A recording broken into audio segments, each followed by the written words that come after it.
Assalamualaikum warahmatullahi wabarakatuh.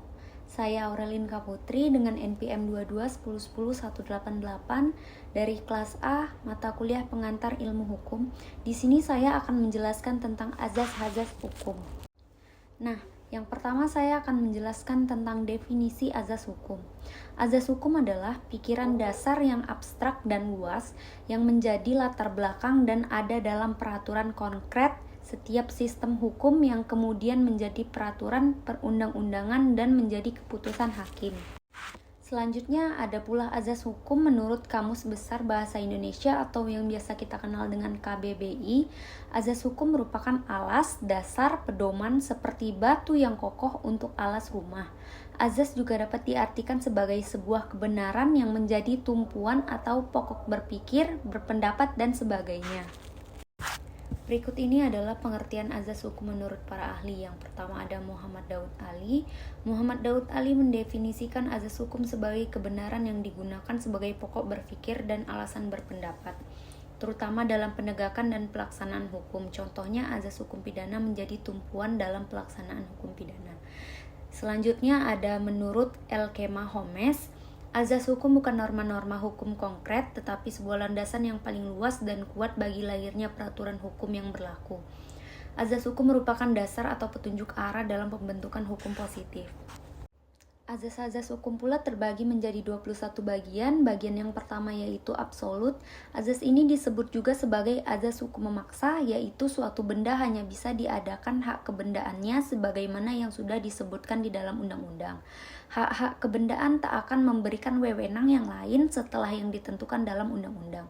Yang kedua ada undang-undang tidak bisa diganggu-gugat.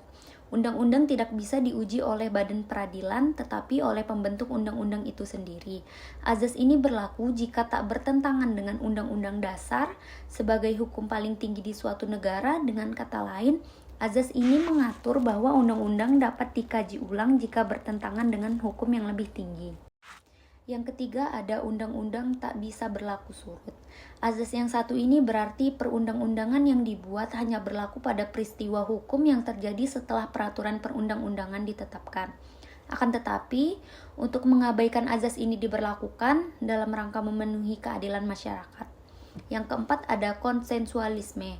Azas yang satu ini menekankan bahwa pada dasarnya perjanjian dan perikatan sudah ada sejak detik tercapainya kesepakatan dari seluruh pihak.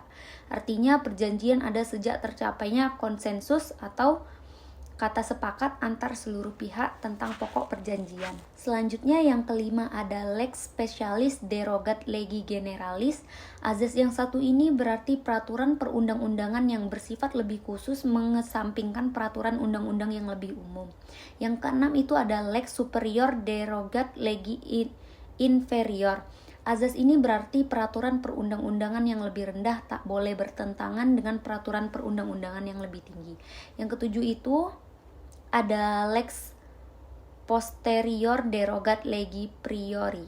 Azas ini mengatur bahwa peraturan perundang-undangan yang berlaku belakangan tak dapat membatalkan peraturan perundang-undangan yang sudah berlaku terlebih dahulu.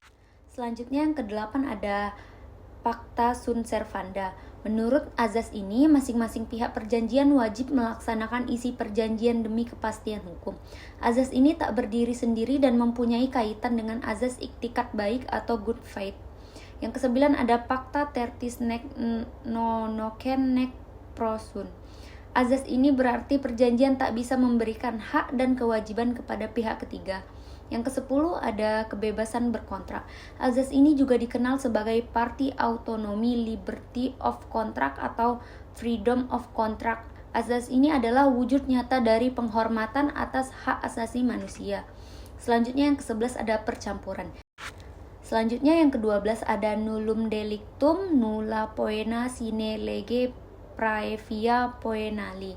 Hanya hukum yang tertulis saja yang bisa menentukan apakah norma hukum itu sudah dikaitkan dengan suatu ancaman hukum menurut hukum pidana atau tidak. Azas ini juga disebut sebagai asas legalitas, yaitu tak ada tindak pidana tanpa ada undang-undang yang mendahului. Yang ke-13 ada iktikat baik. Azas iktikat baik menghendaki bahwa dalam setiap pembuatan perjanjian, para pihak mempunyai kebebasan untuk menentukan isi perjanjian dengan siapa pihak yang membuat perjanjian dan Setiap perjanjian selalu didasarkan pada azas iktikat baik, tak melanggar peraturan perundang-undangan, serta tak melanggar kepentingan masyarakat. Yang ke-14 dapat dipindahkan tangan. Menurut azas ini, seluruh hak kebendaan dapat dipindahkan tangan kecuali hak pakai dan hak mendiamkan. Yang ke-15 adalah tiada pidana tanpa kesalahan. Berdasarkan azas ini, walaupun seseorang sudah melakukan perbuatan pidana dan sudah memenuhi unsur-unsur yang dirumuskan dalam delik, tetapi harus dibuktikan apakah ia dapat dipertanggungjawabkan atau tidak atas perbuatannya tersebut. Artinya apakah ia mempunyai kesalahan atau tidak. Selanjutnya yang ke-16, perlakuan yang berlainan terhadap benda bergerak dan tidak bergerak. Antara benda bergerak dan tidak bergerak terdapat perbedaan pengaturan dalam hal terjadi peristiwa hukum yang terkait dan pembebanan, penyerahan, kadaluarsa kepemilikan, dan jurain realiena yang diadakan. Yang ke-17 adalah good governance. Prinsip ini adalah proses penyelenggaraan kekuasaan negara dalam melaksanakan penyediaan public good and service. Kalau dilihat dari segi aspek fungsional, good governance bisa ditinjau dari apakah pemerintah sudah berfungsi secara efisien dan efektif dalam usaha mencapai tujuan yang telah digariskan atau sebaliknya. Yang ke-18 ada public tade. Azas ini dianut atas kebendaan tak bergerak yang diberikan hak kebendaan. Hak kebendaan atas benda tak bergerak diumumkan dan didaftarkan dalam register umum, sedangkan untuk benda bergerak cukup dalam penyerahan tanpa pendaftaran dan register umum, kecuali ditentukan oleh undang-undang. Selanjutnya yang ke-19 adalah penafsiran secara analogis. Penafsiran secara analogis pada dasarnya tak boleh digunakan dalam menafsirkan undang-undang pidana. Misalnya, peraturan mengenai nullum delictum dan seterusnya melarang penggunaan secara analogis. Karena perbuatan semacam itu bukan hanya bisa memperluas banyaknya delik yang ditentukan undang-undang, tetapi juga bisa menjerumus kepada lebih diperberat atau diperingankannya hukuman yang dijatuhkan untuk perbuatan yang dilakukan tak berdasarkan undang-undang.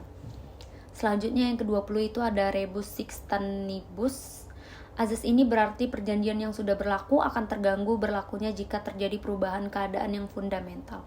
Azas ini adalah salah satu alasan yang bisa dipakai untuk menunda atau mengakhiri berlakunya perjanjian. Selanjutnya yang ke-21 atau yang terakhir ada azas kesadaran hukum. Azas ini diartikan bahwa baik penguasa atau warga masyarakat, penegak hukum harus bisa memahami, mematuhi, dan menghayati hukum sesuai doktrin negara. Dengan menerapkan prinsip kesadaran hukum, maka hukum bisa bekerja secara efektif mencapai tujuan keadilan, kepastian hukum, serta pemanfaatan hukum. Itu dia 21 azas hukum yang menjadi landasan hukum bagi peraturan di Indonesia. Selanjutnya kita akan mengenal azas-azas yang dianut dalam dasar hukum kita, yaitu Undang-Undang Dasar 1945. Nah, untuk selanjutnya azas-azas yang dianut dalam Undang-Undang Dasar 1945. Yang pertama ada azas pembagian kekuasaan, yakni kekuasaan terbagi atas kekuasaan efektif atau pemerintah, kekuasaan legislatif atau Dewan Perwakilan Rakyat, dan kekuasaan yudikatif atau kehakiman. Selanjutnya ada azas kekeluargaan yang diatur dalam pasal 33 ayat 1 Undang-Undang Dasar 1945, yakni perekonomian disusun sebagai usaha bersama berdasarkan atas azas kekeluargaan. Selanjutnya ada azas kedaulatan rakyat, yaitu kedaulatan di tangan rakyat dan dilaksanakan sepenuhnya oleh Majelis Permusyawaratan Rakyat atau biasa kita kenal dengan MPR. Selanjutnya, azas negara hukum berdasarkan prinsip rule of law. Ciri-cirinya mencakup pengakuan dan perlindungan atas hak asasi manusia, peradilan yang bebas, dan legalitas dalam segala bentuknya. Nah, yang terakhir ada azas kewarganegaraan yang terdiri atas ius sanguinis dan ius soli. Berakhirnya penjelasan saya tadi, maka berakhir juga presentasi saya kali ini. Untuk kurang dan lebihnya saya mohon maaf. Terima kasih. Assalamualaikum warahmatullahi wabarakatuh.